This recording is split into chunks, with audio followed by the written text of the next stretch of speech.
Samantalang sinasabi mo, malala na nga ang kahirapan at malubha na ang pagkawala ng income at kabuhayan ng taong bayan, pinalala pa ng paglunsad ng baha ng kalikasan dulot ng kabulukan sa programa ng gobyerno. How deep the crisis can go after this? Kailangan handa ang Pilipinas. Sir, hindi natin kakayanin ang susunod na delubyo kung ganito tayo. Hindi naman bago itong mga ito. Yes. Lahat ng namuno, gawin na lang natin po sa EDSA. Lahat ng namuno Mula had to deal. Kay Cory Aquino onwards. Had to deal with typhoons and flooding. Yung rason na tumaas ang tubig dahil sa basura, all leaders had to deal with that. So ano ang long-standing solution para dyan? Kailangan yan multisektoral at ayusin na natin. Kasi kung hindi natin yan maaayos, palliative lahat. Sayang ang tapo ng pera. At bakit kailangan sa Pangulo manggagaling ang kumpas at command sa ganitong kalubhang pagsambulat ng mga pagkukulang na makaagapay ang ating bansa doon sa paglubha ng mga epekto ng kalikasan, pagbabaha, matinding pag-ulan, at iba pang kaakibat na natural calamities? Why should it come from the President to make a command decision right now? Kasi leader-centric ang ating lipunan. Yan ba sinabi ni Presidente? Ganun kaagad ang tanong. Yan ba ay may approval ni Presidente? Itong administrasyon na ito, makikita mo yung kabinete, walang saysay Dati ang mga kabinete... ang dati ang mga kabinete nagsasalita. Ngayon, tahimik. Kunyari itong state of calamity, si DTI ba narinig nyo? Wala. Umikot ba sa presyo? Si Department of Agriculture, wala ring masasabi. Si Land Bank, tahimik din para mag-assister sa mga magsasaka. Paano naman ang Land Bank? Linagay na ang pondo nila sa Maharlika. Di ba? Paano ka? Marami yung pero ang kailangan yung kabinete, come on. Kailangan siguro ng presidente natin ng tulong. Kayo magagaling, mga batikan ng mga individually. Magtulungan tayo. Oo, meron parte ng inyong grupo na gustong ligwakin si Vice President tsaka si Pangulong Duterte. Oo, tsaka wala na yan. Alam nyo, ang kalaban ninyo si Karina. Yan. Hindi kayo makaka-divert dyan dahil taong bayan ang naka-eksperyensya at taong bayan ang humihingi ng solusyon sa inyo. Hindi daldal. Solusyon, aksyon. At hindi pa interview sa camera, pakaway-kaway. Oo, hindi po yung liderato, sabi ni biro mo Mamalo. Sabi mo, ang liderato ay aksyon. Aksyon. Ang liderato ay pamumuno. Oo. Hindi po pakaway-kaway sa track Tsaka ng sir military. naman, itago nyo yung camera. Oo, 24/7, social media nandyan. Pero seriously, may kumukuha sa likod. Yung isa nakaganon, yung baho ang kwan. So, sana yung mga ganyan, ayusin natin. Kasi hindi dapat ganyan ang trato natin sa taong bayan. Parang busabos na pulubi na siya ang mag-organize direkta doon sa crowd para makita na dinudumog siya ng tao. Ang kailangan doon po ay kumpas. How the President will orchestrate a whole of government, multi-agency, multi-sectoral na pag-intervene sa krisis. Pamumuno po ang pangangailangan. Hindi yung pamumudmod ng ganyang gawain po yan ng barangay captain. Hindi po yan. Alam nyo, ang nakakakuan kung sino mang bright boy or girl na nagsuggest niyan. Sus, Ginoo, mahiya naman Pero pala sa tama po ba, ma'am? Pangulo. Gawain niya ng barangay captain. Ng kapitan. Ang diferensya lang, wala siyang army truck. Di ba? Hindi gawain ng Pangulo, yung pamumuno ang gawain ninyo, ikumpas ang gobyerno at resources. Management. Yes. And when you want to check what is going on, you have the whole of bureaucracy to tell you what's going on. Why is Marcos Jr. doing this optics? To gain the trust of the people. Because he feels it na that's one. But lumulubha. seriously, sir, in NCR is the hardest market to convince in terms of trust. Hindi bopols ang mga Pilipino. Hindi yan, Kon. Yan ang talagang barometro. Kita nyo, walang luminya. Wala. Nung nagbigay lang ng isang box, medyo nagtalunan na. Tapos lahat ng interview, sinisisi siya, sinisingil siya. All over the country na interview yun nakita kanina. Yan, katulad yan. Pumunta ka sa tingin ko yan, Valenzuela at saka Nabotas, no? Sir, noong pa yan, history pa, bata pa ako, alam ko, binabahayan. Kamanava area. Alam mo yan. Kasi mababang lugar na yan sa sea level. Tingnan mo lang, sir, yan sa mapa. Tingnan mo lang sa mapa. And there are very, very good people in NDR, and MC. Yeah, correct. Marami ho Na dyan mga sa OCD, alam nila, strategic. Devoted technical public servants Yes. na may kapasidad na maglutas po ng ganyan kung seryosong pinapakinggan sila ng Pangulo at sila po ay naikukumpas sa tamang pag-deploy ng kapabilidad ng mga government authorities and public officials kung paano timplahin, sabi ni Mama Lu, management yan. Public management, mag-enroll nga kayo ulit, Mr. President, ng crash course kay Professor Malotequia ng Wag naman ako. Public Governance and Management 101. Alam mo pa, parang isa ka, Eric, parang may disconnect. Hindi mo nararamdaman? That's the word, disconnect. Parang may disconnect eh. Ito yung mga leader, ito yung kabinete. Nakita ko yung disconnect dun sa National Situational na briefing. Hindi niya alam kung anong gagawin. Sabi ko, bakit ganito ang National Situational briefing? At ma'am, dapat ang DOH ngayon ay nakaredy na sa mga kailanganing mga antibiotics at gamot Yung sa mga posibleng gamot. idudulot ng malubhang malaganapang pagbaha. That's right. Diba? Mama, isa pa dito na gusto nating talakayin sa Pilipinas nating mahal. Ang ganda ng talakayan pag nandito si Professor Malotequia. Very dynamic. Ang interchange of very sharp ideas and discussion. Pero ma'am, hindi natin palalagpasin itong sinasabi mo kanina that you are inspired to see the kingdom of Jesus Christ, the religious volunteers and the missionaries and members doon sa Davao in the midst of rain and heat of the sun, sa alikabok at sa mga pananakot, ay nakakaya nilang harapin ang walang humpay at walang tigil na panghaharas, panggigipit, pananakot, intimidasyon sa utos ni Marcos Jr. through the ILG Secretary Abalos at kay General Marbil ng ginagawa ng kapulisan instead na ang mga pulis ay protector and maintainer ng public safety and security ng taong bayan, ay tuloy-tuloy na nahaharas at nai-intimidate at tinatakot ang mga reliyosong kasapian at mga misyonaryo ng Kingdom of Jesus Christ. Tunghayan po natin ito, Professor Malu, and you may have your interaction regarding this update. Kanina pa madaling araw nandito sa harap ng KOJC compound. Alas 2 na madaling araw nang bigla ang dumating ang isang mobile na may lula ng mga armadong kapulisan ang pumesto sa harap ng Kingdom of Jesus Christ Religious Compound sa Davao City. Maliban sa nakatakip ang plate number sa harapan ng sasakyang may nakalagay na Eastern Mindanao Command na may body number na 420, ay hindi rin nakipag-usap o nagbukas man lang ng bintana ang mga kapulisang sakay ng naturang sasakyan. Maging ang mga kinatawan ng KOJC Legal Counsel na naisa na makipag-usap sa mga ito ay hindi rin dininig ng mga nagbibingi-bingihang pulis. Just to pacify things down, sir, can we please talk to you, sir? Para po makalmado po yung mga tao dito, sir, kasi hindi rin na-shock kami, sir, nandito kayo, sir. Ilan lamang ito sa mga naging kaganapan sa harap ng religious compound. Dahilan ng KOJC, pinapakiusapan ng mga pulis na lumipat ng ibang area dahil nagdadala ng takot ang kanilang presensya sa mga misyonaryo at miyembro ng KOJC na may trauma pa dahil sa naganap na pagsugod ng CIDG at PNP SAF noong June 10. Nagdulot ng pangamba ang kanilang presensya lalo na at walang pinapakitang order o kasulatan ng mga ito na kinakailangan ng police visibility sa lugar. Kaya imbes na kapayapaan ng dala ng mga ito ay nagdulot ng matinding takot sa mga miyembro na taimtim na nagbabantay sa compound. Diba, June 10, alam niyo na po yung nangyari dito. Kasama po ba kayo sa pumunta dito ng June 10? Hindi po. Hindi? Bakit po? Hindi niyo po alam yung nangyari ng June 10? Alam ko, pero hindi kami kasama. Yan, sir. Naging palaisipan din ang sagot ng isang pulis na ayaw din magpakilala na napilitang mag-alis ng illegal checkpoint sign kamakailan na hindi ito kasama sa mga CIDG at PNP SAF na sumugod sa religious compound pero namataan sa nakunang video noong June 10. Dahil dito isa lang ang katanungan ng mga miyembro ng KOJC, may maaasahan pa bang katotohanan sa kapulisan? Samantala para naman sa Executive Secretary ng KOJC, mismong kapulisan ang dahilan kung bakit itinatag na Day of Infamy ang June 10 para sa KOJC. Kaya ngayon ay questionable na ang katapatan nito sa bayan at mamamayan na dapat lang pinoprotektahan na maihahalin tulad sa mga komunista.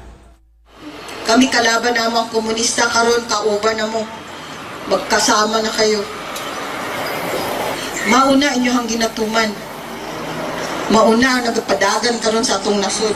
Si PPNP, NDF na, komunista na. Kayari nga sa Pilipinas, Tapos kayo, magwardya-gwardya mo, mag-police presence mo sa tupangan sa Kingdom of Jesus Christ. Ginugulo nyo kami. Peaceful kami.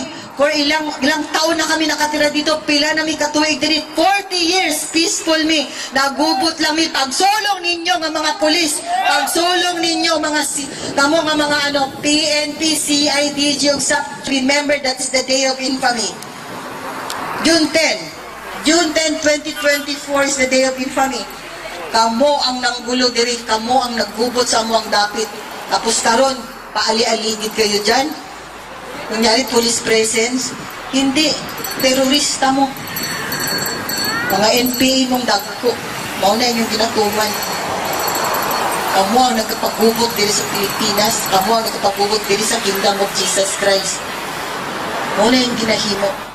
Kinwestiyon din ng Executive Secretary kung sino ang nag-utos sa mga kapulisang bigla na lamang nagsuputan sa harap at malapit sa KOJC compound. Wala mi gihimo nga dautan diri sa nasod sa Pilipinas. Wala di bisan unsa nga kaso nga makita ninyo. Puro lang na mga allegations, puro false accusations. Ali-aligid, madaling araw, naka full battle gear, ang lalaki ng kanila mga armas. Anong ginagawa nila? I-religious compound to, sacred compound to. Ang ginagawa namin dito, nananalangin, nagsasamba, nagpupuri sa dakilang Ama. Na bakit may pulis? Tama ba yan? Manghaharas kayo dyan? Ang lalaki ng mga armas ninyo? Bakit? Sino nagutos sa inyo? Yun ang tanong. Sino nagutos sa inyo? Sino nag-order sa inyo? Sino sinusunod ninyo? Patuloy naman ang pagbabantay at pagkamit sa hustisya ng mga KOJC members pamamagitan ng panalangin at pagkakaisa, gayon din ang proteksyon sa mga pagsamantalang puwersa ng pamahalaan.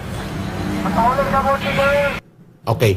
Professor Malutikia, I like the point that you raised on our side discussion habang pinapanood natin yung special report from Davao tungkol sa intimidation, systematic harassment, and show of excessive abusive force ng Estado para takutin at ligaligin, no? Maging ligalig ang kalagayan ng mga reliyosong compound and prayer centers ng Kingdom of Jesus Christ. Sinabi mo, magkano kaya, Eric, ang ginagastos niyan ng ating bansa, ng ating mamamayan sa pondo para magkaroon ng deployment ng police 24/7 lumilipad ang mga helicopter?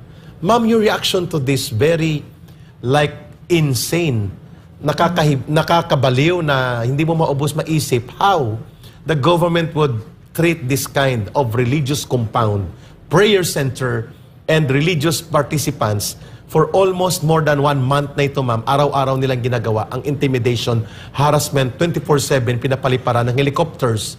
How would you like to react to this? Cost and effect, and then motibo at ang epekto sa pangkabuuan sa pamumunong ito ni Marcos Jr. Siguro ka, Eric, unang-una, congratulations dun sa mga may hawak ng megaphone. Kwento ko nga sa inyo, nung isang gabi, habang ako'y nagmo-monitor, nakita ko yung isang mama na nagsasalita ng megaphone at sinasabi, hoy, dito kayo sa maliwanag nang nakikita namin kayo. Tama. He is a minister of the Kingdom of Jesus Christ, Brother Carlo. Oo, napakatapang ng tao na ito. natutuwa ako doon kasi yan ang citizen activism. Yun, I like that word. Makikita mo talagang pinaninindigan nila ang kanilang paniniwala. Ngayon, pangalawa, yung si ma'am nagsasalita rin, no? Sabi ko nga, parang conscientization, no? And parang she's Ma'am evangelism. Malu, by the way, she is the executive secretary of the entire Kingdom of Jesus Christ. Okay. So, And naging scholar yan ang kabataan niya. Oo. At yan ay Yan, naging... yan. Oo. Si Sister... I think she is Sister Eleanor? Sister Nori.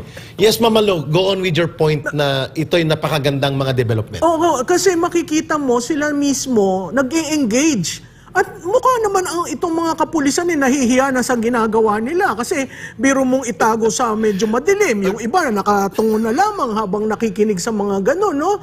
Ang malaking bagay dyan na siguro gagawin ko after nitong show, gusto kong kwentahin ilang batalyon yan, 24/7, ano ang gasto sa Estado? Ano ang impact niyan sa kapulisan? Ang sabi niyo, wala kayong, si General Marbil, ang sabi, kinuha ko yung 75 at 41, idadalhin sa NCR. Oo, Yung para daw security detail. Para ni daw, Vice President Sara Duterte. oo, kulang daw ang mga kapulisan sa NCR. Isa rin, bakit nandyan lahat? Oh, yun. Biro mo ilang kilometro, pag minapa mo yung lugar na yan, ilang grid ang merong kapulisan. Ano ang budget ng PNP na inuubos para dyan? Si Pastor Kibuloy po, hindi pa yan convicted, di ba? Hindi. Suspect at large lang siya. Suspect at large. At kaya nagkaganito dahil ayaw umapir sa Senado. Yes, ma'am. Yan ito ang kaya siya hinahanap. At binuhay nila yung mga kasong na-dismiss na 4 years ago para magkaroon sila ng basis for warrant of arrest. Okay. So, sayang ho ang paggamit na ginagawa niyo yan. Alam ho ng lahat na nanggaling sa Davao na yan ay nasa isang important road network. Yan yung highway malapit sa airport. Correct. So, hindi ko alam kung ano ang gustong palabasin itong administrasyon na ito. Akala ko SONA-driven para mai-report. Ngayon, tapos na ho ang SONA. Tuloy-tuloy pa rin. Tuloy-tuloy pa rin yung pagninikil sa karapatan ni Pastor Kibuloy. At ang mga karapatan ng mga sumasamba dyan at Tama. miyembro. At mga sibilyan to, ma'am, ha? Oo. At biro mo yan, yung mga ganyang may checkpoint ka sa highway. It's not good for a city as prosperous as Davao. Yes. So, kaya nga ang parati kong sinasabi, sinisira nyo ang Davao City. Correct. Bakit? Ang Davao City ho, mas malaki sa Singapore. Tama. So, pag sinira mo yung importanteng development area sa Mindanao, anong mangyayari? Exactly. So, again, accountability, transparency. So, sa PNP, ilan ho yung mga tauhan ang linalagay nyo dyan? Ilan ho ang ginagastos nyo sa operation? Kasi may helicopter na lumalipad chopper ng PNP din. Para tingnan, no? Biro mo yan, naka-full battle gear ang Tapos mga nagginawa nilang tao. barracks, ma'am, ang labas ng Prayer Center Cathedral and Prayer Compound. Ito yung dinulog sa United Nations, ma'am, at idudulog formally sa Geneva, Switzerland. Ma'am, ang tanong natin, hindi po ba ito ay questionable na sa higit almost 50 days na hinaharas ng mga kapulisan, na iipit ng kapulisan, na iipit ang sibilyan, at wala kang makikitang decisive na evaluation, ano ang objective ng ganitong kaluho, kagastos at kagarapal na paggamit ng state instruments na sinasabi mo, it could cost 1 million or over 1 million a day. Yeah. A wastage of public fund and public money and public resources. Sa tingin mo po ba ninyo, ma'am, gaano ito mag-impact ngayon on how the Marcos Jr. government should guarantee public safety versus sa pagrespeto sa mga karapatan ng mga sibilyan at mga mamamayan? I don't think they're even into guaranteeing public safety. I think it's essentially using the power of the state to control and make sure that my enemies are taken. Diba? Because this is Davao City. Oh, that is Davao. So technically, if you're seeing that in Davao, and it can be replicated in other areas Exactly. where you do not agree with them. So, nakakapanghinayang kasi may martial law tayo in place. Ongoing sa Davao. Oo, ongoing sa And Davao. nobody is asking this question validly raised by you other than our program and SMNI. Yes, and the mainstream media, those of you who are part of the mainstream media, please travel to Davao City. Yes. And pass that area and you will see a lot of uniformed personnel. Why? Ngayon, ang terrorism ba? Yan.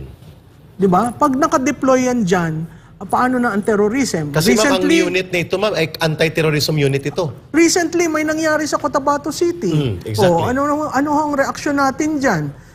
Nagkakagulo sa barn. Ano ang reaksyon natin dyan? Which prompted the Secretary, Director General, to resign. Yes. Si Magdadato. Oo. At mukhang related sa sitwasyon na pwedeng sumambulat ang isang magulong kalagayan sa barn. Oo. Pero sinabi niya sa SONA may eleksyon. Pero 2 taon niya, in favor of no election. Kasi gusto nilang manatili yung mga kontrolado nilang tao. Oo. So, alam mo nyo, that's a ticking time bomb. Pag yan nag-ignite sa Mindanao, kawawa ho ang bansa. So, ako, ang request ko, mag-appeal kayo kay Pastor Kibuloy. Siguraduhin nyo ang kanyang security. Yes. I mean, go back. Itong administrasyon na ito, hindi marunong ng diplomasya eh. Yeah. From your South China Sea stance to this, to Bohol, to Cebu, To Davao del Norte. Yes. And to Cagayan Valley kay Mamba. Oh, di ba? Amo ako eh. Nasa poder ako. Tama. Bahala kayo dyan. Akong, Exactly. pag sinabi kong doon. Doon yun ang gagawin ko. So, nakakalungkot kasi, again, babalik tayo. Second chances are very hard to come by in a political exercise. Tama. And Mr. Marcos, you got the support of the people for a second chance. Yes. This is not how it should be. Yun. Napakaganda ng tinura ni Professor Malotequia. Taking time bomb pong sitwasyon sa Mindanao, particularly sa Davao and sa may BARM. At ito po ay dahil sa maruming laro sa politika, maniobra sa politika, at walang direksyon na pamumuno ng Commander-in-Chief kung paano tamang gamitin sa public safety and order at tamang law enforcement na objective ang kapulisan as state instruments. Mabuti na lang, hindi po niya ito ginagawa sa Armed Forces of the Philippines, pero sinubukan nilang gawin, lokohin ang taong bayan, pinadisarmahan nila at pinaputulan ng daliri ang isa sa mga Naval Special Operations Group sa South China Sea issue. At ngayon na bilaukan siya, pumayag na siya na humupo sa bilateral conference para sa de-escalation. Pero Professor Malo, pupunta naman next week Oo. si U.S. Defense Secretary Lloyd Austin and U.S. State Department Antony Blinken, mga tagapagtambol ng digmaang patakaran ni Joe Biden, bibisita sa Pilipinas on Monday and Tuesday. Finally, how do you react to all of this? Mula pa kanina sa ating talakayan, sa baha at nilobyong sumambulat sa kasinungalingan ng mukha ni Marcos Jr., palpak na pamumuno, lumulubang kahirapan at kagutuman, at panggigipit sa reliyosong compound at mga reliyosong grupo kagaya ng Kingdom of Jesus Christ na gamit ang kapulisan instead of using this for public order and public safety objectively and tama, ay nagagamit sa maruming laro sa politika para sabi mo, magkakaroon ngayon ng semi-actual martial law sa loob ng Davao City. All of this, saan ito patungo? Siguro ako Eric, ang sasabihin ko na lang, yung huli niyang mga pananalita sa SONA. Sa SONA. You do the right thing for the right reasons at the right time.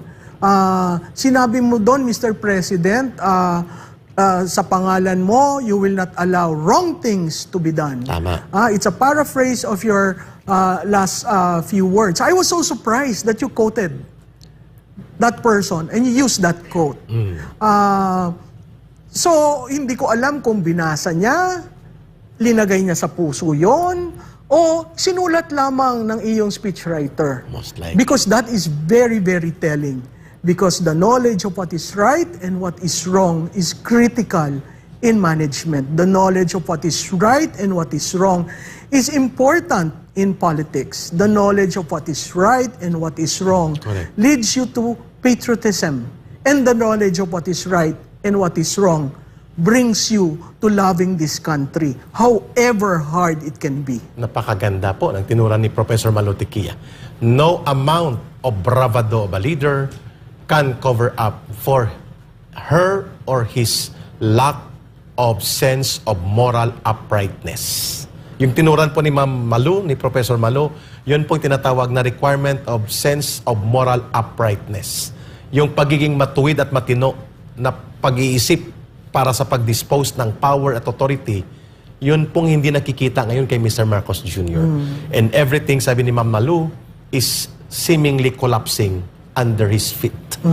At wala pong ibang pwedeng sisihin doon kung hindi ang kanyang sarili, sapagkat siya ang humingi ng mandato ng soberanya ng taong bayan na siya ay maging pangulo ng bansa. Kaya gawin mo ang tama, sabi ni Ma'am Malu, sa lahat ng aspeto ng pamumuno mo. At yun naman ang sabi ni former President Rodrigo Duterte. Magtrabaho ka ng tama at maayos. Sapagkat yun ang purpose kung bakit ka inihalal ng taong bayan. Mr. Marcos, ang sukatan po ng kasaysayan ay palaging doon sa kung ano ang kinahantungan ng inyong ginawa sa desisyon mong personal at opisyal bilang pinuno ng isang bansa. At yan, doon patungo ang pagsukat sa iyo ngayon.